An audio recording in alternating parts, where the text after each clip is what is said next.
We're one with the Triforce, the Triforce is with us. We're one with the Triforce, the Triforce is with us. We're one with the Triforce, the Triforce is with us. We're one with the Triforce, the Triforce is with us. What's going on, YouTube fam? It's your boy, the wisest and most powerful of all nerds, Brian Meezus.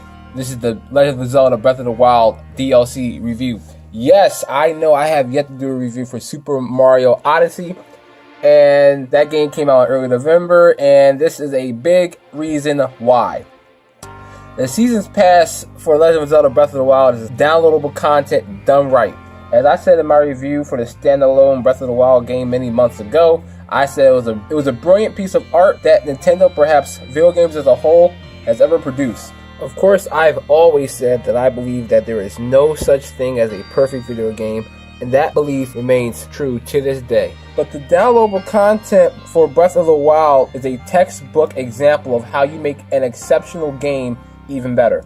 The Season's Pass for The Legend of Zelda Breath of the Wild costs $20 and is worth every penny in my opinion. When you pay extra money for a game, it is the responsibility of the developers to deliver enough content to justify it, especially when the game is worth $60 as it is.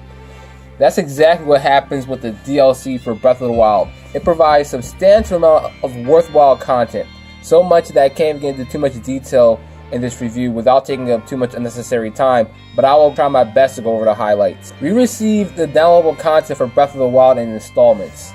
In all of the downloadable content installments, we did get extra armor that couldn't be found or bought throughout the game. Not all of these pieces of armor are created equal, and unfortunately none of these pieces of armor can be upgraded like the armor that you get when you scan an amiibo.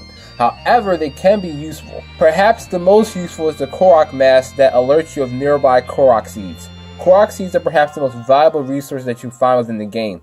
There are 900 in total, and what makes them so imperative is that they increase the inventory space. In The Legend of Zelda The Wind Waker, Link uses enemies' weapons, and in The Legend of Zelda Skyward Sword, Link's shields could be broken with the exception of the Hylian shield. Those elements have been taken to a new level in Breath of the Wild, where you basically have to obtain weapons like a first-person shooter because your weapons constantly break. If you run out of weapons or the right kind of weapons, or you don't have powerful enough weapons, which will often be the case in Master Mode for Breath of the Wild, then you're out of luck and you better run. However, Master Mode does provide more powerful weapons from the get-go compared to normal mode. I'm getting a little off track. You can't locate Korok seeds via the Sheikah sensor, unfortunately. So being able to find a lot of Korok seeds in the beginning of the game will make your life a lot less miserable in Master Mode, especially since Breath of the Wild is larger in size than games like Skyrim and Grand Theft Auto. Other than that, you get specific armor sets that pay homage to other games. A lot of them can be useful, but none of them are necessary. Speaking of Master Mode, the puzzles and the main story do not change, but the enemies that you do face will be a lot stronger. And in addition, they also recover health over time like they're Wolverine or Deadpool. This forces you to have better execution as a player and implement a higher degree of strategy when using the right weapons for the scenario, as well as weapon conservation. Even in normal mode, you can easily get overwhelmed due to sheer attrition from your enemies, but if you aren't effective in immediately dispatching a single enemy, it's going to turn back to bite you in the butt in Master Mode. Realizing that your weapons has broke and that the regaining health that you're trying to get control of the situation is a really daunting feeling. It also makes the boss fights in this game significantly harder, as they take more damage than they did in normal mode, and they also regain health. The final boss was a cakewalk in normal mode, but in Master Mode he will give you a hard time because he regains health almost as fast as you can dish it out. Plus, he will make himself invincible and impervious to damage most of the time. Even if you have the maxed out Master Sword, maxed out armor, and even the upgraded champion charges, which I will talk about later in this review. One of my most favorite additions to the DLC was the Trial of the Sword. The Master Sword doesn't break, but if you use a lot of this game, it will have to recharge. Outside of the DLC, the Master Sword does average damage unless you're fighting Ganon or other enemies that fuse with Ganon's energy. In that case, the sword will glow and do double damage. The Trial of the Sword is a way for you to upgrade the Master Sword to maximum strength indefinitely. It also increases the sword's durability, allowing you to use it much more often instead of having to use it sparingly. The Trial of the Sword itself comes in 3 stages: the beginning stages, the middle stages, and the end trials, which will boost your Master Sword power by 10 points each. These trials will definitely test your resourcefulness and overall ability as a player, and that's just normal mode. The trial of the sword in master mode will make you want to pull your hair out. The beginning trial in master mode is harder than all the other trials in normal mode. Make sure that you use potions to increase your defensive stats before you take on all the trials in master mode. Arguably, the beginning trial is harder than the rest of the trials in master mode as well. The earlier you manage to fully power up the master sword, the more enjoyable your playthrough in master mode will be. In the Champion's Ballad part of the DLC, it offers you a total of 16 more shrines to complete, which are definitely the most difficult shrines of the entire game. Specifically, the first 4 you have to go through for the one-hit obliterator trial. There are fans out there that enjoy playing Zelda with the 3 heart challenge, but Nintendo went up all of them with a 1/4 heart challenge with the one-hit obliterator trial. 1 hit from anything and you're dead. If you're not precise, you're dead. I've never seen the game over screen in Zelda that many times since Zelda 2 Link's Adventure. I probably died more times than Breath of the Wild than I even died playing that game.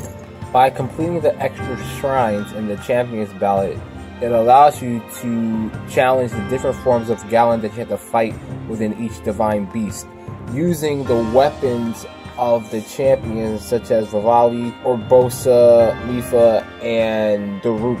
WATERBLIGHT Ganon is definitely the hardest, especially in Master Mode, due to Link not being able to maneuver through water that well. I strongly suggest completing Vonnebor's trial first. It will be really challenging, but every time you complete these challenges, your champion's charges get upgraded, allowing you to use them more frequently. Using Urbosa's Wrath is key to defeating these different variations of Ganon in Master Mode, especially since they regain health quickly.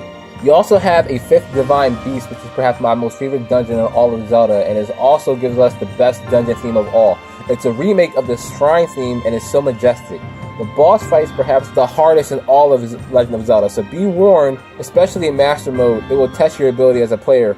And I haven't played the DLC in normal mode, but I can only imagine it's still fairly difficult. After completing the final Divine Beast, you get the Master Cycle. I like how Nintendo finally made it canon for Mario Kart 8. Unfortunately, by the time you probably beaten the Battle of the Champions, you likely completed everything else in the game, making the Master Cycle virtually useless. So hopefully we get some more downloadable content for Breath of the Wild so we can have more use for the Master Cycle.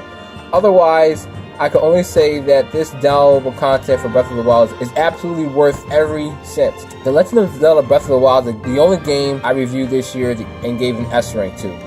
Yeah, I'm not sure if it's fair to give downloadable content the same grade, but Nintendo really delivered the Season's Pass for Breath of the Wild. In my opinion, it's a must-have for any hardcore Zelda fan out there. I enjoyed playing the downloadable content for Breath of the Wild more so than I did playing Super Mario Odyssey. And because of that merit, I'm going to have to give the Season's Pass for Breath of the Wild an A+.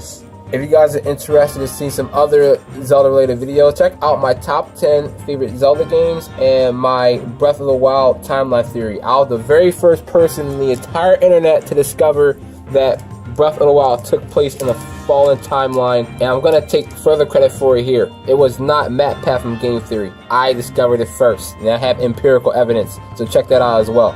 It's your boy, Brian Meezus, with another shameless act of dignity. I will see you guys next time.